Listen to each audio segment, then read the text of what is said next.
The morning alarm sounded across the Galactic Council station as it did every day. Admiral Kexter walked through the metal halls, his forearms carrying data pads filled with reports from across the galaxy. The station was huge, bigger than most moons, and it housed representatives from over 3,000 different species. Everything seemed normal that day. Ships came and went from the docking bays. Diplomats argued about trade routes and border disputes. The daily business of keeping peace among the stars continued as usual. Then the silence began. Communications operator Velinara noticed it first. She was a Deshan, with pale blue skin and eyes that could see different types of light. Her job was to monitor all the radio signals coming from member worlds. She watched thousands of channels at once, making sure no planet was in trouble. "That's strange," she said to herself, looking at her screens. The Sol system had gone completely quiet. No messages from Earth, no signals from their space stations, no chatter from their ships flying between planets. At first, she thought it was just equipment failure. Human technology was still primitive compared to most species in the galaxy. They had only joined the Council 43 years ago, and their machines broke down often.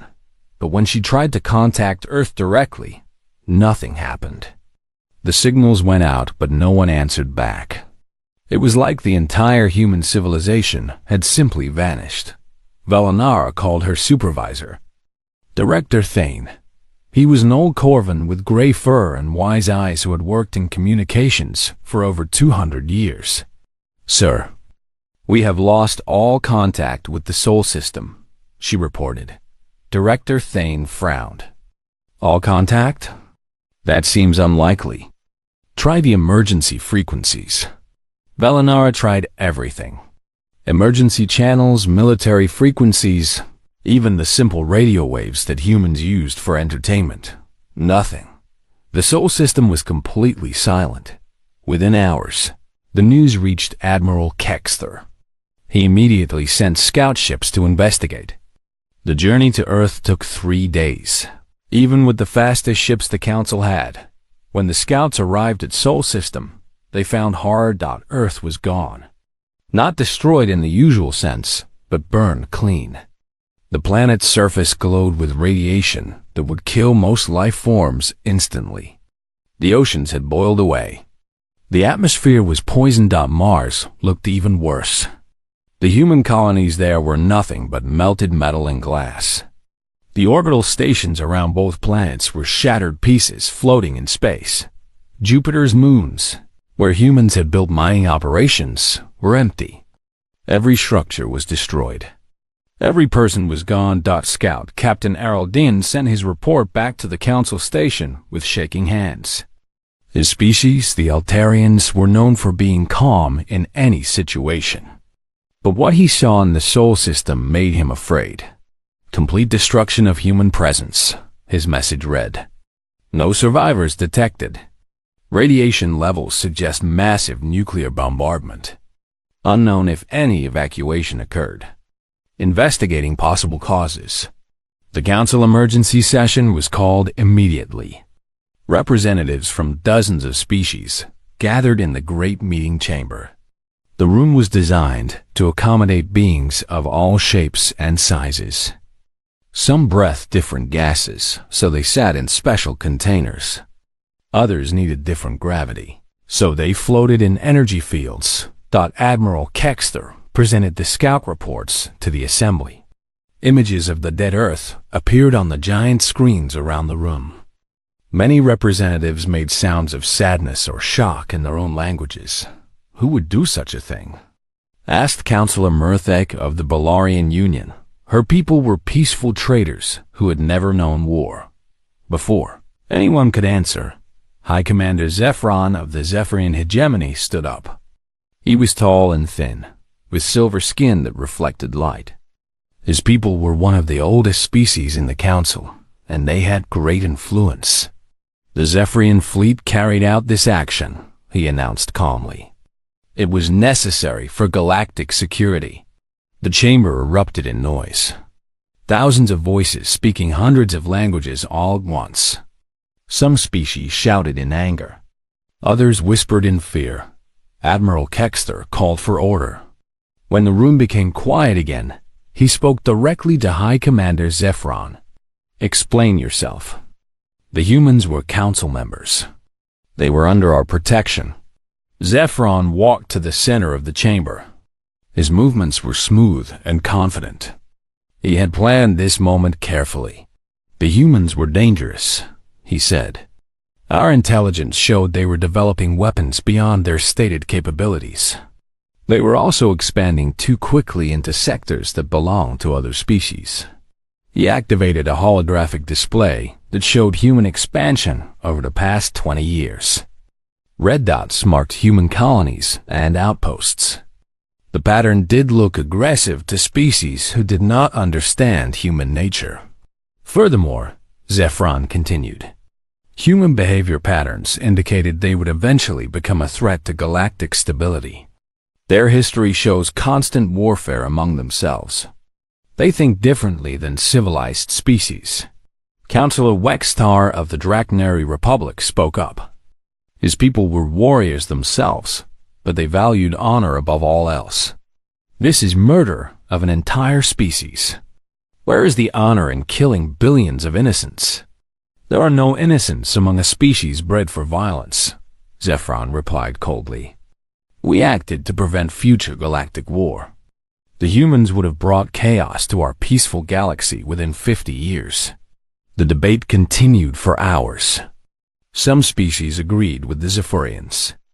They had always been nervous about human expansion and human technology. Humans build weapons first and ask questions later. They settled planets without asking permission from nearby species. Other species were horrified by the genocide. But they were also afraid. If the Zephyrians could destroy Earth so completely, what could they do to other worlds? In the end, the Council voted to censure the Zephyrian hegemony for acting without permission.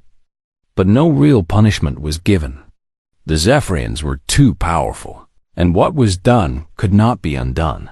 A moment of silence was observed for the dead human race. Then the Council moved on to other business, as it always did. But High Commander Zephron felt something strange as he returned to his ship. A feeling he had never experienced before. It was as if something was watching him from the dark spaces between stars. He dismissed the feeling. The humans were gone. Earth was dead. The threat was ended. He had no way of knowing that somewhere in the cold void beyond Pluto, millions of human eyes were watching. And they were very, very angry. 6 months after Earth fell silent, something began hunting in the dark. Lieutenant Caswell was on duty at Monitoring Station Helix when the first report came in. He was a young Zephyrian, fresh from the military academy, assigned to watch the quiet border regions where nothing ever happened. "Sir," his communications officer called out, "we're receiving a distress signal from Outpost Gamma 7. Caswell looked at his displays. Gamma 7 was a small mining station on the edge of Zephyrian space. 23 personnel worked there, pulling rare metals from dead asteroids. "Put it through," he ordered. The signal was broken and filled with static. Through the noise, they could hear Commander Valthek shouting, "Under attack. Unknown. Ships, they came from nowhere. Weapons like nothing we've seen. They're tearing us apart. Please send help." Then, silence. Caswell tried to contact the outpost again, but there was no answer. He sent the nearest patrol ship to investigate. What they found made no sense. Outpost Gamma 7 was completely gone. Not destroyed by explosions or fire. It had been cut apart piece by piece with perfect precision. The metal showed strange marks, as if it had been dissolved rather than blown up. All 23 crew members were missing. No bodies, no escape pods, no trace of what happened to them. The attackers had taken nothing of value. They had simply erased the outpost from existence and vanished. "Pirates don't work like this," said Captain Mordek. who led the investigation team. He was an experienced officer who had seen many raids and attacks. Pirates take things. They don't waste time cutting up empty stations. Over the next few weeks, more reports came in. Another outpost went silent. Then a supply convoy disappeared between star systems. A patrol ship stopped responding to calls and was found drifting empty in space. Each attack was the same. Perfect surgical destruction with no survivors and no witnesses. The attackers took nothing and left no clues except for the strange weapon marks that seemed to erase matter instead of breaking it. Hi. Commander Zephyron was worried, but not yet afraid. The Zephyrian military was the strongest in the galaxy. A few lost outposts meant nothing against their vast fleets. Increase patrols in the affected sectors, he ordered. These raiders will make a mistake eventually. When they do, we'll capture them and learn who sent them. But the attacks did not stop. They grew bolder. A week later, Strike Base Meridian was hit. This was not a small outpost, but a real military installation with shields, weapons, and a full garrison of 300 soldiers. Security officer Yenthara was reviewing patrol reports when the attack began. She was sitting in the command center, surrounded by screens showing the space around the base. Contact on long-range sensors, reported sensor technician Kelmer. Unknown ship approaching from the asteroid field. Just one ship? Yenthara asked. That seemed strange. Strike Base Meridian could fight off a dozen enemy vessels. Confirmed. Single contact, but... Kelmer paused, checking his instruments again. Sir, the readings don't make sense. The ship's energy signature is off the scale. On the main screen, they could see a dark shape moving between the asteroids. It was roughly triangular, but its edges seemed to bend light in strange ways. The ship looked like a piece of space itself had come alive. All hands to battle stations, Yenthara ordered. Raise shields. Charge weapons. The unknown ship did not respond to hails or warnings. It simply continued toward the base at impossible speed. No normal ship could accelerate that quickly without crushing its crew. Firing main batteries, announced Weapons Officer Trelka. The base's heavy energy cannons opened fire. These were weapons that could crack apart small moons. The bolts of energy raced toward the unknown ship and passed right through it. What? Trelka stared at his controls in confusion. Direct hit, but no damage detected. It's like we're firing at empty space. The enemy ship fired back. What came from its weapons was not energy beams or missiles. It was something that made reality twist and fold. Where the attack hit the base's shields, the energy barriers simply stopped existing. Shields down, shouted multiple officers at once. The second shot hit the base itself. A section of the outer hull vanished as if it had never been built. Not torn away or melted. Simply gone. Evacuate the station, Yenthara ordered. All personnel to escape pods. But when the garrison tried to reach the landing bays, they found their path blocked. The enemy ship had somehow gotten inside the base. Dark figures in strange armor moved through the corridors, but they did not look like any species in council records. The figures moved too quickly for normal eyes to follow. They carried weapons that fired beams of absolute darkness. When the beams touched Zephyrian soldiers, the soldiers collapsed instantly. Not dead, but unconscious and breathing. Within 30 minutes, Strike Base Meridian was captured. The dark ship departed as quickly as it had arrived, taking all 300 garrison members with it. When rescue ships arrived 6 hours later, they found the base intact but empty. The attackers had been careful not to damage the structure itself. They only wanted the people. Admiral Kexter of the Galactic Council received the report with growing concern. These were not random attacks by unknown raiders. Someone was specifically targeting Zephyrian installations and personnel. The attack pattern showed detailed knowledge of Zephyrian military procedures, he told the emergency council session.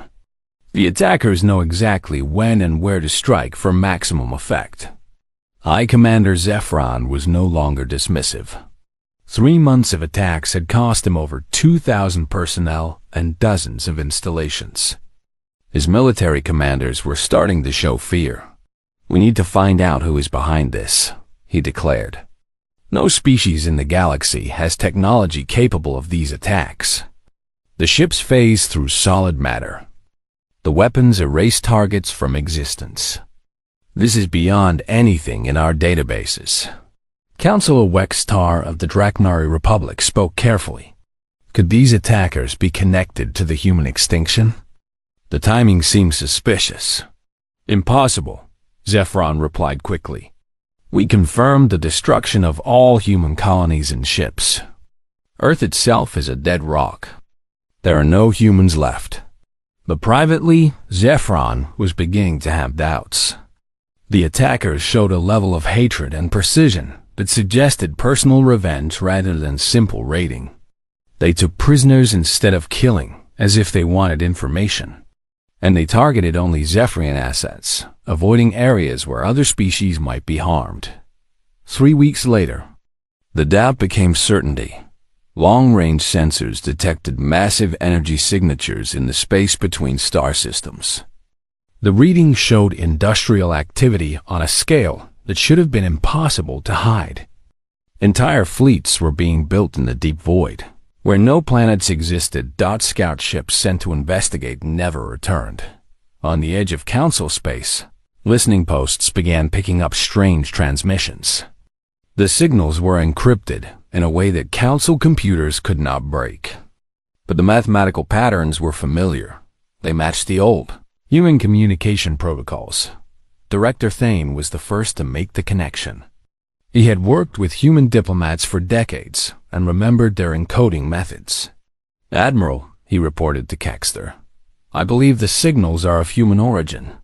But that should be impossible." "Unless it isn't," Kexter said grimly. "What if the Zephyrians were wrong? What if some humans survived?" Deep in the void between stars, construction continued. Massive ships took shape in zero gravity, built from materials that had once been planets and asteroids. The ships were dark, angular things that bent light around themselves. And inside those ships, beings that had once been human planned their next moves with cold mathematical precision. The hunt was only beginning. The truth came from a dying ship. Battlecruiser Nexus Prime was the pride of the Zephyrian fleet. It carried a crew of 8,000 and enough firepower to level a planet. High Commander Zephron had sent it to investigate the mysterious energy signatures detected in deep space. What the Nexus Prime found was beyond their worst nightmares. "Fleet. Contact dead ahead," reported Sensor Officer Mektar. His voice shook as he read the displays. Multiple ships. Massive energy readings. Captain Velther ordered the main screen to show what lay before them. The bridge crew fell silent. Hundreds of ships waited in the void. Each one was larger than the Nexus Prime, built from dark metal that seemed to absorb light itself. The vessels had no markings, no identification, and their design matched nothing in Council databases. "Open communications," Captain Velther ordered. "Unknown fleet, identify yourselves. You are in violation of Council space." The response came immediately. Not words, but a transmission that made every Zephyrian on the bridge feel suddenly cold. "We know you," said a voice that sounded human but wrong somehow. Too calm, too controlled, as if emotion had been surgically removed. "High Commander Zephron of the Zephyrian hegemony. The one who burned our world." Captain Velther's blood turned to ice. "Impossible. Humans are extinct. We destroyed Earth." "Earth is gone," the voice agreed. "But we are not Earth anymore. We are what Earth became when you murdered our families." The unknown fleet began to move. The ships flowed through space like liquid metal, changing formation with perfect coordination. It was as if they were controlled by a single mind. "Battle stations!" Captain Velther shouted. "All weapons target the lead ship." The Nexus Prime opened fire with everything it had. Energy cannons, missile batteries, plasma torpedoes. Enough destructive power to shatter an asteroid. The attacks simply vanished before reaching their targets. The enemy ships had shields that erased incoming fire from existence. Then the humans fired back. What hit the Nexus Prime was not a weapon in any normal sense. It was a beam of pure entropy that made matter forget how to exist. Where it touched the battle cruiser's hull, armor plating 20 meters thick simply stopped being real.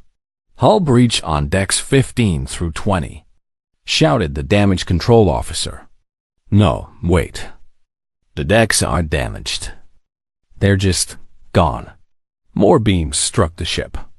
Whole sections vanished, leaving perfectly smooth holes that showed the space beyond. But somehow the ship's atmosphere did not escape. The holes were sealed by force fields that bent physics in impossible ways. "Engines offline," reported the engineering officer. "Weapons offline. We're dead in space." A new voice came over the communications, different from the first, but equally cold. "Zephyrian vessel, prepared to be boarded. Your crew will not be harmed if you surrender immediately." Captain Velther looked around his bridge. Half his ship was gone, his weapons were useless, and his engines were destroyed. He had no choice. "All hands, stand down. Do not resist the boarding party." The human ships moved alongside the crippled battlecruiser. Metal tentacles extended from their hulls and cut through the Nexus Prime's armor like it was paper. Boarding tubes connected the vessels. What came through those tubes made the Zephyrian crew forget how to breathe. The beings looked human in basic shape. 2 arms, 2 legs, 1 head. But they had been changed in ways that hurt to see. They moved with inhuman speed and grace. Their eyes glowed with inner light. Their skin showed patterns of circuitry that pulsed with energy. Most terrifying was their complete calm. They walked through the ship like they owned it, checking each compartment, cataloging everything. They showed no anger, no hatred, no emotion at all. Just cold efficiency. One of them approached Captain Velther.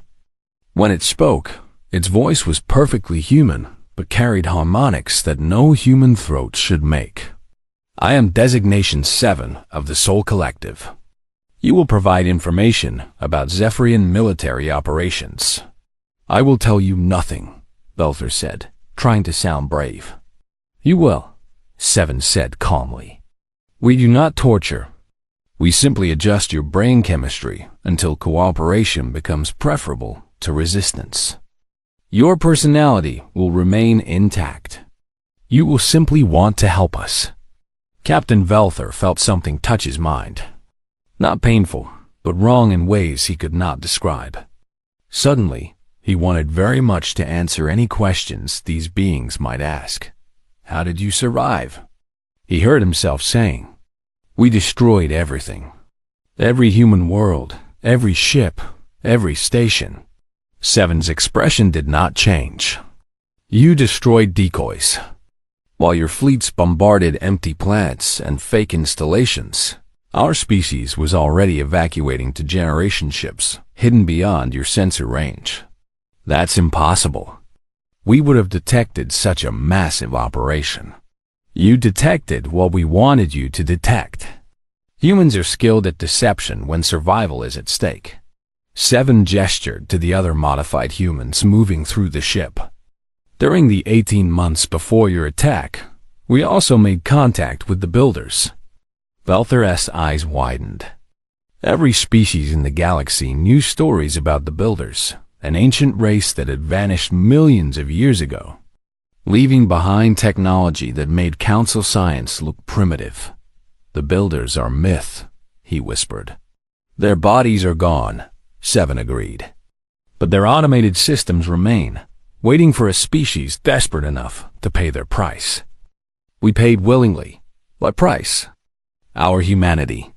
Seven's glowing eyes showed no sadness at this admission. We traded our emotions, our individual dreams, our chaotic nature for the tools we needed to survive. The builder's machines rebuilt us into something that could not be destroyed by conventional means. Through the ship's communication system, other modified humans were downloading every piece of data the Nexus Prime contained. Military codes, fleet positions, defensive plans, personnel records, everything. We know about your species now, Seven continued. Your weaknesses, your fears, your tactical doctrines. We have studied you for months while you wondered who was hunting your people. What do you want? Captain Velther asked. Justice. Your species murdered 5 billion innocents because you were afraid of what we might become. Now we will show you what we actually became. Seven paused, as if accessing some internal database. Your High Commander will face trial for genocide. Your military will be disbanded. Your people will learn to live under supervision until they prove they can be trusted. The Council will never allow this. The Council is irrelevant. We have moved beyond their authority. Seven turned to leave, then stopped. You will live, Captain. You and your crew will be returned to Zephyrian space to deliver a message. What message? That humanity is no longer extinct. That we remember what you did to our families. And that we are coming. The modified humans departed as quickly as they had arrived. Emergency power restored life support to the damaged ship, and the engines flickered back to life, just enough to limp home as the Nexus Prime crawled toward Zephyrian space. Its crew watched the human fleet through the viewports.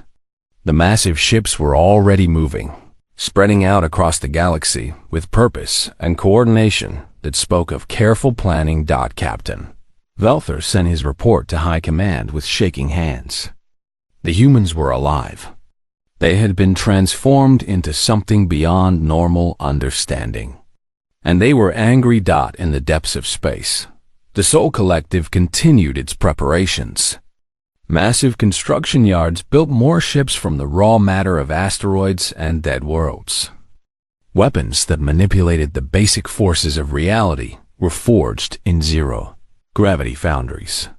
The beings that had once been human felt no joy in their coming victory. They felt no satisfaction in their revenge.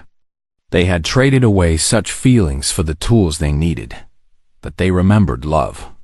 They remembered their dead children, their murdered families, their destroyed dreams. And that memory was enough to drive them forward with purpose that would not bend or break. The stars themselves would learn to fear what humanity had become. But first, the Zephyrians would pay for what they had done to what humanity had been. The storm broke over the galaxy like nothing in recorded history.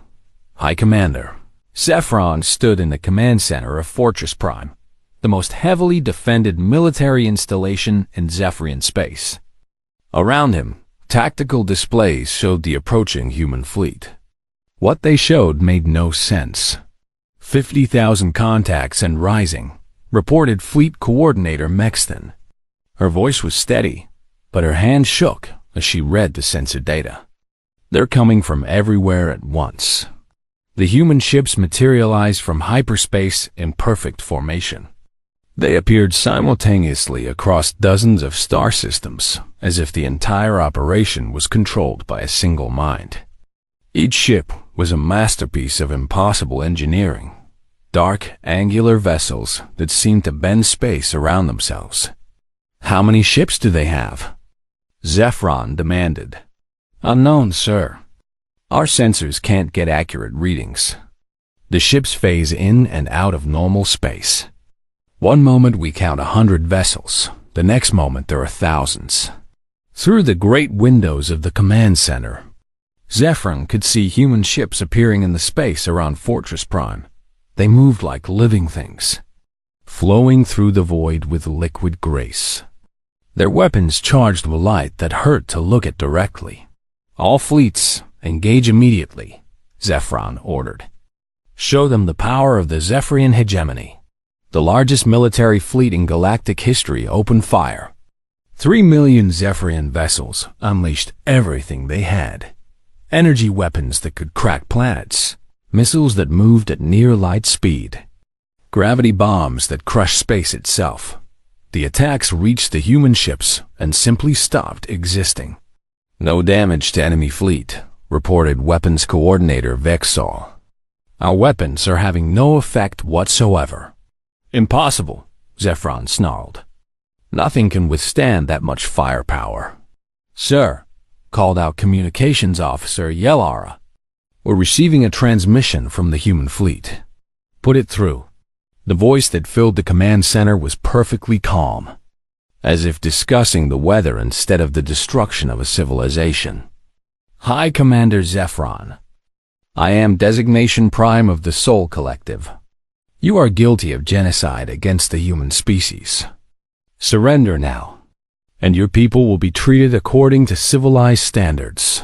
I will never surrender to you monsters, Zephyron replied. We are not monsters, Designation Prime said without emotion. We are what your actions made necessary. You chose to murder billions. We chose to become something that could respond appropriately. The human fleet opened fire. What came from their weapons was not energy or matter, but pure entropy given direction. Reality itself attacked the Zephyrian fleet. Ships did not explode or burn. They simply ceased to exist in organized form. Metal became gas. Energy became waste heat. Order became chaos. In 30 seconds, 3 million Zephyrian vessels became scattered atoms drifting in space. Fleet status report, Zephyron whispered. Fleet is gone, sir, Mexton reported, in shock. All ships destroyed. No survivors detected. How? Zephyron stared at the empty space where his armada had been moments before. How can they have such power? We told you, Designation Prime's voice continued calmly. We paid the price for tools that could not be overcome by force. Your weapons manipulate matter and energy. Ours manipulate the rules that govern matter and energy. Human ships began landing on Zephyrian worlds, not crashing or attacking, but settling down like metal birds coming to roost. They ignored defensive batteries and shield generators as if such things were children's toys. On the planet Zephdal Prime, General Korvax watched human soldiers march through the capital city. The beings moved in perfect formation, their enhanced bodies requiring no vehicles or support equipment.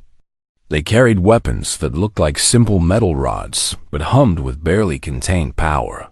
All units, engage the invaders. Korvax ordered. Zephyrian ground forces opened fire. The humans did not take cover or dodge. They simply walked through the weapons' fire as energy beams passed harmlessly around them. When they fired back, their rod weapons sent beams that made Zephyrian soldiers collapse instantly, alive but unconscious. They're not killing our people, observed Lieutenant Kexmar. Why aren't they killing us? Because we are not like you, said a voice behind them. They turned to find a modified human standing in their command bunker. It had somehow passed through solid walls without leaving a mark. Its glowing eyes showed no hatred, no anger, only cold purpose. I am Designation 12, it said. You will order all military forces to surrender immediately. Never, General Korvax snarled, drawing his sight on. The weapon passed through the human like it was made of light. Designation 12 reached out and touched the general's forehead with one finger. Korvax collapsed, unconscious but breathing. Your species chose genocide, 12 said to the remaining officers. We choose justice. Your people will live, but under different rules. Across the galaxy, the same scene played out on hundreds of worlds. Human forces appeared everywhere at once, overwhelming defenses that had been built to stop conventional invasions. They moved through shields and armor as if such protection did not exist, but they did not slaughter. They captured. They preserved. They documented everything. On Fortress Prime, High Commander Zephron watched his civilization being systematically dismantled. Human ships surrounded every planet, every station, every military installation. Nothing moved in Zephyrian space without their permission. "Sir," Communications Officer Yelar reported, "we're receiving transmissions from the outer colonies. The humans are evacuating our people." "What?" "They're moving entire populations to interment worlds. Everyone is being processed, cataloged, and relocated. But no one is being killed." Through the command center speakers, they could hear reports from across Zephyrian space. Cities emptied in perfect order. Military bases dismantled with surgical precision. Governments replaced by human administrators who spoke in the same emotionless tone. "Why are they keeping us alive?" asked Fleet Coordinator Mexthin. The answer came from Designation Prime. "Because we are not you," the voice said. "When we decided to respond to your genocide, we chose to be better than you were. Your people will live to see a different kind of civilization. You will learn that there are alternatives to murder." "You're enslaving us," Zephron accused. "We are teaching you. Your species chose to solve problems through extinction. We will show you other ways. Your children will grow up in a galaxy where genocide is impossible." Human ships began jamming all communication networks across the galaxy. The ancient systems that connected thousands of civilizations started going dark. For the first time in recorded history, species could not contact each other freely. "What are you doing to the galaxy?" Zephron demanded. "Creating silence," Designation Prime replied. "Your civilization existed in chaos. Thousands of species competing, fighting, threatening each other. We will replace chaos with order." On his personal display, Zephron watched human fleets spreading to every corner of known space. They were not conquering in the traditional sense. They were reorganizing. Ships appeared in every system, monitoring everything, controlling all movement and communication. "The Galactic Council will stop you," he said desperately. "The Galactic Council no longer exists. We have replaced it with something more efficient. Other species will fight you. Other species are learning the same lesson you are learning. That resistance is futile when your opponent controls the fundamental forces of reality." Through the great windows, Zephron could see human construction ships already at work. They were building something around Fortress Prime, a structure that would preserve the installation exactly as it was, but empty of life. "What is that?" he asked. "A monument," Designation Prime explained. "We are preserving your greatest military base as a reminder to future generations. It will show them what happens when a species chooses genocide over cooperation. You're turning us into a museum exhibit. We are turning your civilization into a lesson. Your cities, your monuments, your history, all preserved perfectly. But your people will live elsewhere, under supervision, until they prove they have learned from your mistakes." As the last Zephyrian resistance collapsed, High Commander Zephron finally understood what humanity had become.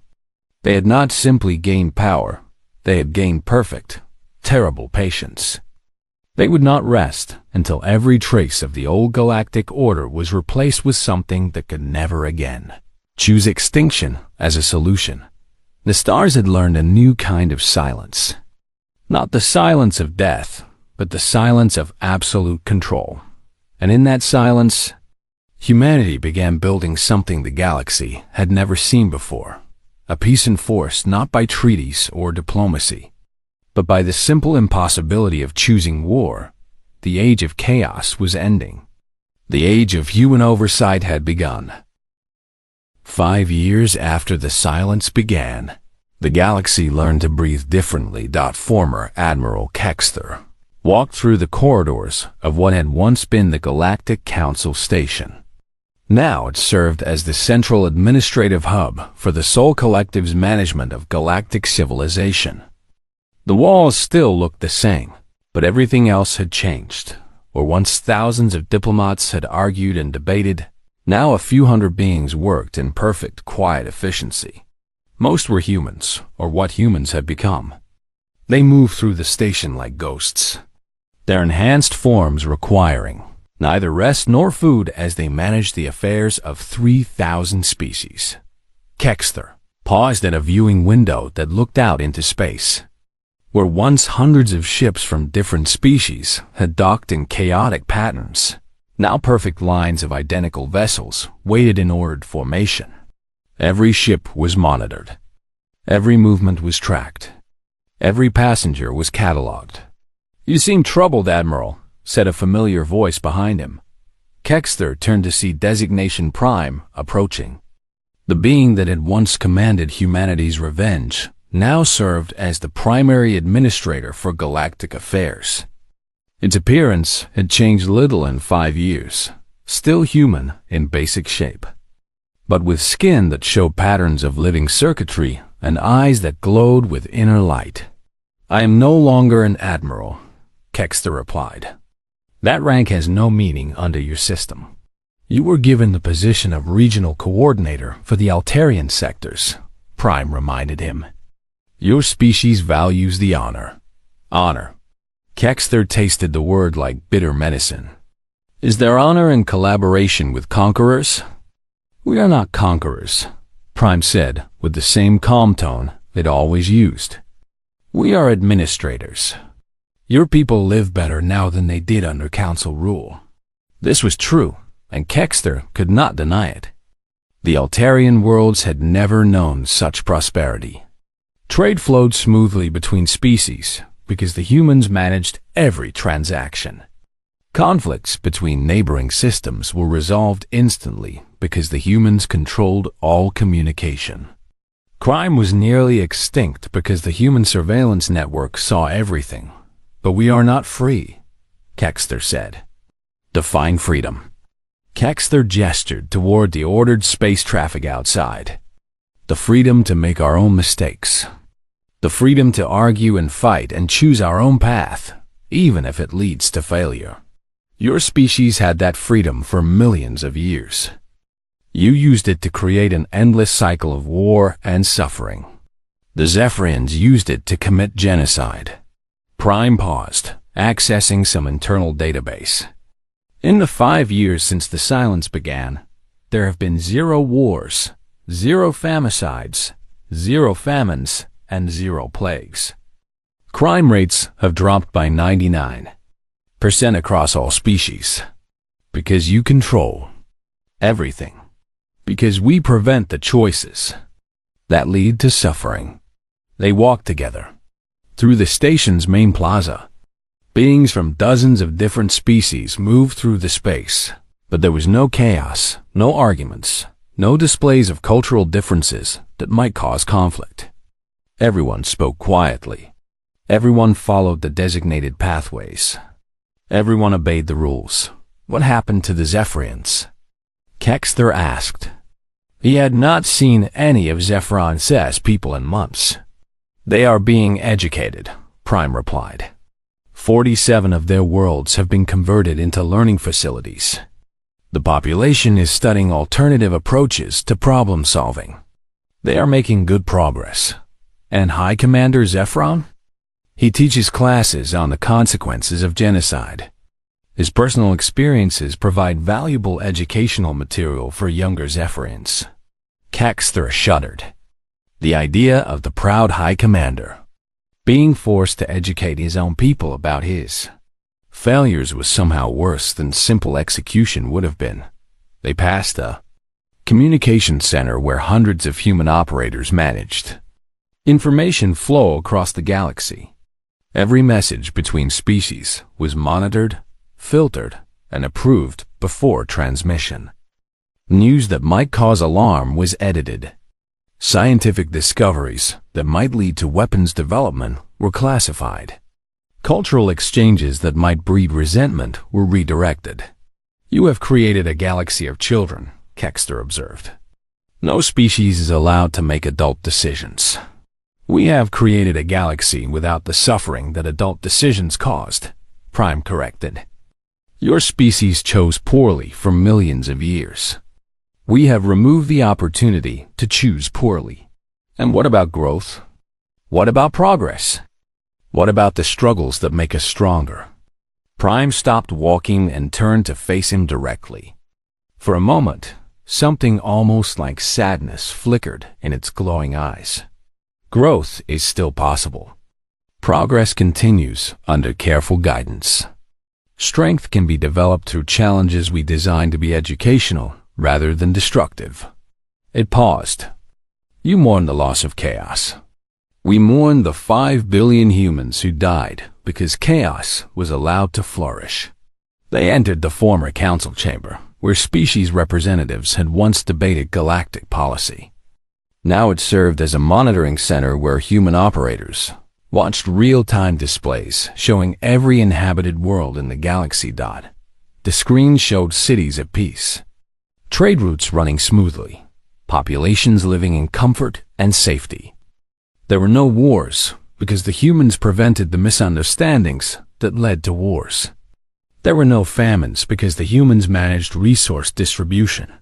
There were no plagues because the humans monitored all biological threats. It is perfect, Kexter admitted reluctantly. But it is not alive. It is alive, Prime disagreed.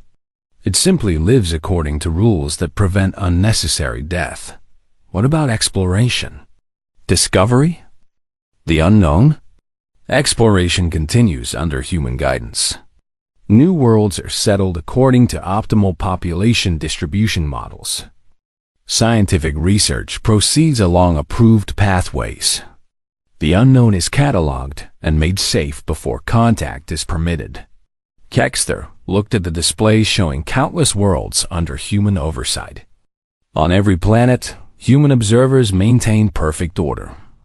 In every system, human ships ensured compliance with collective regulations.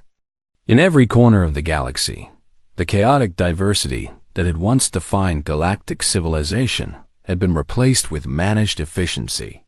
How long will this continue? He asked. Until every species proves it can be trusted with the freedoms your generation abused, Prime replied. Perhaps 1,000 years. Perhaps 10,000.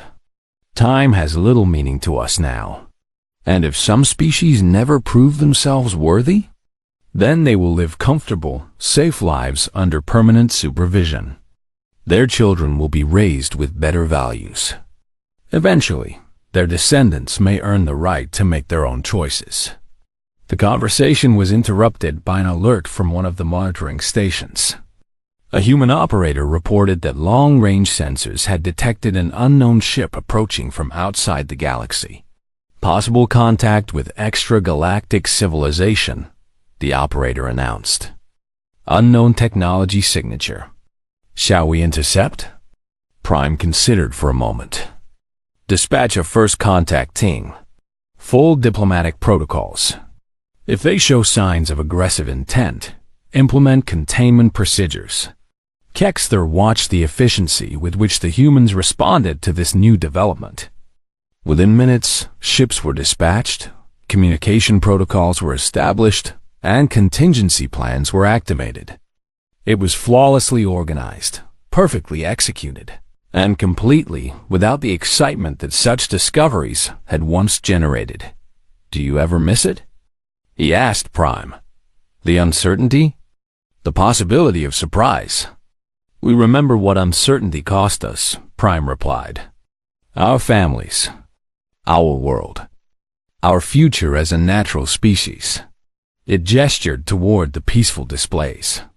We chose certainty over chaos because chaos killed everything we loved. But at what cost? You are no longer human. We are what humanity became when faced with extinction. We are what your species made necessary. Prime's expression showed no regret, no sadness, only acceptance. We did not choose this transformation lightly. We chose it because the alternative was to let genocide succeed. As the day cycle ended, the station's lighting dimmed to simulate natural rhythms. Across the galaxy, billions of beings prepared for sleep under the watchful protection of their human guardians. They would wake to another day of peace, prosperity, and perfect order. The stars had learned their lesson. In the new silence, every species understood that humanity did not rule through fear or hatred, but through the simple application of overwhelming competence. They had made war impossible not by threatening destruction, but by making cooperation the only logical choice. The age of chaos was truly over. The age of managed peace would continue until every species learned what the humans had learned, that some choices were too dangerous to be left to chance thought and in the quiet spaces between stars. The beings that had once been human continued their eternal vigil, ensuring that what happened to Earth would never happen to anyone, anywhere, ever again, even if it meant the galaxy would never again know the terrible, beautiful freedom of making its own mistakes. The stars were quiet now. And in that silence, a new kind of civilization grew, one where love was expressed through absolute protection, and where the greatest act of mercy was removing the possibility of cruelty. It was not the future anyone had imagined, but it was the future that humanity's ashes had demanded, and the stars, in their new silence, learned to call it peace.